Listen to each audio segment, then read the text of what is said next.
Moi, c'est mon Aminata. Je suis la femme de la petite qui a été touchée par balle dans l'ambulance. Il y a un petit de mon mari qui est venu me réveiller à 4 heures. Il m'a appelé en me disant que mon mari a fait un accident. Je lui ai demandé où. Il me dit vers Anta. Je lui ai dit, ah, c'est pas grave. Il dit, ah, non, c'est pas tellement grave. Son mari dit, on peut aller ensemble avec les enfants. Je dis, c'est sûr que c'est pas grave. Il m'a dit, non, c'est pas grave. Maintenant, j'ai pris les enfants. Il a fermé la porte. Nous sommes allés ensemble. Arrivé au bord de la route, j'ai trouvé l'ambulance qui est. Maintenant, j'ai pris les enfants. Je suis venu devant le véhicule.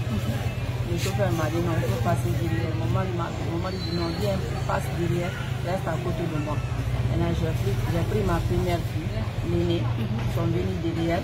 On était assis juste à côté de mon mari. Je lui demandais, je lui dis, ah, comment ça va, ça te fait quoi? Il dit non, ne t'inquiète pas, c'est pas aussi grave que ça. J'ai juste mal ici, au niveau du dos. Je dis, ok, d'accord. On dit, allons, ils vont voir ce qui ne va pas après, ils vont essayer d'arranger, on va se retourner. Je dis, d'accord. Le petit qui a accidenté mon mari, je lui ai demandé où on va. Il dit, allons, allez, donc, je dis, d'accord. Ils sont partis jusqu'à citer comme ça. La voiture faisait tellement de bruit. Mon mari a dit, ah, chauffeur, fais doucement, j'ai mal. Je lui ai dit, tu as mal. Il dit, non, non. Ils sont partis. Mon mari m'a demandé, vous êtes à quel niveau? Je lui ai dit, non, nous sommes au niveau de Madina. Il m'a dit d'accord. Arrivé à Donka, on a dépassé à Donka. J'ai dit, ah chauffeur, vous avez dit Donka, non? Le chauffeur me dit non, allons à Niassi. Il dit d'accord. Ils sont venus jusqu'au niveau du pont, Donka là-bas. Nous avons continué. Arrivé au niveau du lit, on a trouvé toute l'année des pick-up là-bas, des pick-up militaires qui étaient garés. Le chauffeur s'est arrêté. J'ai dit, ah chauffeur, il faut soigner. Le chauffeur a dit non, non, non. On est arrêté là, j'ai dit, ah, il voit l'ambulance, il ne peut pas nous laisser passer. Il y a l'urgence avec nous ici et puis il ne peut pas nous laisser. Normalement, il doit nous laisser passer parce que c'est l'ambulance. Nous sommes restés là-bas 2, 3, 5 minutes comme ça. On a entendu des coups de feu. Premier balle directement, ma fille qui était assise sur le genou du motard qui a accidenté mon mari. La balle l'a touché direct. Mon mari a dit, ça fait des gens qui... J'ai dit, ah, chauffeur, il faut nous sauver directement. Ils ont commencé à tirer partout. Ils tiraient, je criais. Il y avait mon enfant avec il tirait. J'ai dit, chauffeur, en tirant deuxième, troisième balle, ça a touché le docteur. Le docteur qui était assis. À quel niveau? Sur sa tête. Ok. Ils ont touché le chauffeur.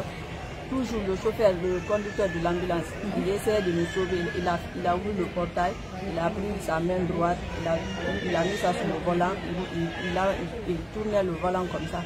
Le chauffeur, s'il te plaît, il faut nous sauver. Jusqu'à ce que le chauffeur s'est retourné, il a pu marcher, faire marche arrière. C'est comme ça que nous sommes venus jusqu'à Donka. Arrivé à Donka là-bas, j'ai crié, je suis sorti dans la voiture, je suis tombé, j'ai dit, chauffeur, les policiers nous ont tiré dessus, je vais voir mon enfant. On ne savait même pas si le docteur aussi était touché. On ne savait pas s'il était mort, on savait quand même qu'il était touché. On est resté là-bas 10 minutes comme ça, l'ambulance est partie, il a ouvert le portail, il a trouvé le docteur, lui aussi il était déjà mort. Lui il est mort sur place? Oui, sur place. Okay. Il a reçu la vache là. Oui, il est mort sur place, l'ambulance a crié, hey, ils ont tué mon docteur, ils ont tué le docteur.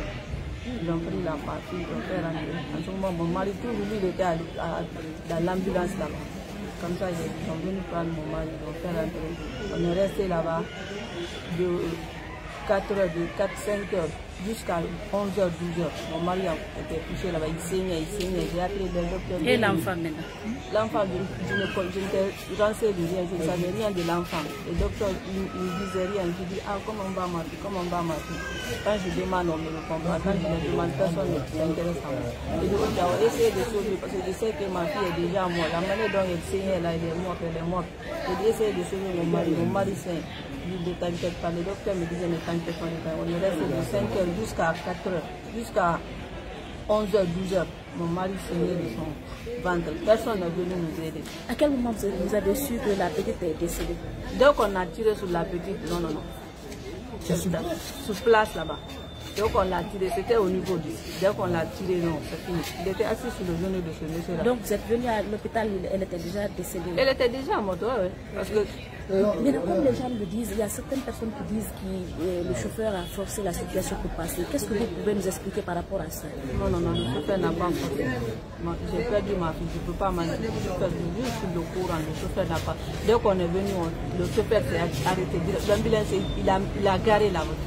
Je dis, ah, c'est moi-même qui ai dit. Je dis, ah, normalement, il dit, faut nous laisser passer parce que nous sommes dans un ambulance, c'est l'urgence. On est resté là-bas 4 minutes, 5 minutes comme ça, on a entendu des tirs. Le chauffeur n'a pas forcé. Je ne peux pas mentir, il n'a pas forcé. Nous forcer passer là-bas. On allait être toutes mortes là-bas avec ce genre de sécurité là.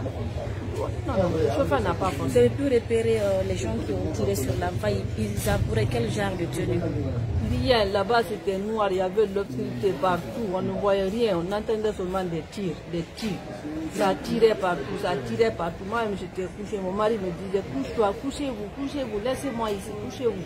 Moi je criais, chauffeur, essayez de nous sauver. Et aujourd'hui, qu'est-ce que vous demandez? Je demande la justice parce que j'ai perdu ma fille de 6 ans comme ça, 6 ans et demi. Son papa a fait l'accident. Il me demande de me suivre pour qu'on puisse aller à l'hôpital ensemble. Je ne pouvais pas laisser mes enfants là-bas. Il était 4 heures. Vous n'avez personne à la maison? Il y avait personne. J'étais seule avec mes enfants. Et vous n'avez pas de voisins aussi? Il y avait les voisins là-bas, mais c'était des femmes. Il y a une de mes voisines là-bas, mais elle a voyagé. Elle est en Europe. C'est son mari seulement que je ne savais pas. Lui, il rentre à quelle heure, il sort à quelle heure. Donc j'étais seule à la maison. La petite, comment elle s'appelle? Marie-Angèle. Elle s'appelle Marie-Angèle. Elle avait quel âge? Elle a 6 ans. 6 ans et demi. Elle partait à l'école déjà? Oui. Elle fait des icônes d'Afrique. Elle a fait 3 ans là-bas. Donc jusqu'à présent, les autorités ne sont pas venues vers vous? Personne n'est venu. Aucune autorité? Oui. On n'a vu personne pour le moment. Toutes mes condoléances, madame. Merci. Jusqu'à présent, il y a mon mari qui est gravement malade. Il est poussé ici. Il a subi 2 opérations. Il est gravement malade avec le choc qu'il a eu, la perte de sa vie parce que sa fille a été tirée devant lui. Il ne pouvait pas. Il était touché, il était malade. Il était traumatisé avec les tirs. Complètement traumatisé. Jusqu'à présent, l'État n'est pas venu à notre aide. Jusqu'à présent, mon mari est là. Il ne sait pas, la famille ne sait pas qu'est-ce qu'il faut faire. Il ne va pas bien, il est traumatisé. Qu'est-ce que vous demandez aujourd'hui à l'État par rapport à ça? L'État n'a qu'à venir à notre secours. Parce que mon mari est là, nous sommes à l'hôpital. Nous sommes à l'hôpital, l'État n'est qu'à venir à notre secours. C'est ce que moi je demande à l'État. Il a perdu sa fille et lui aussi il est malade. Donc c'est ce que moi je peux dire à l'État.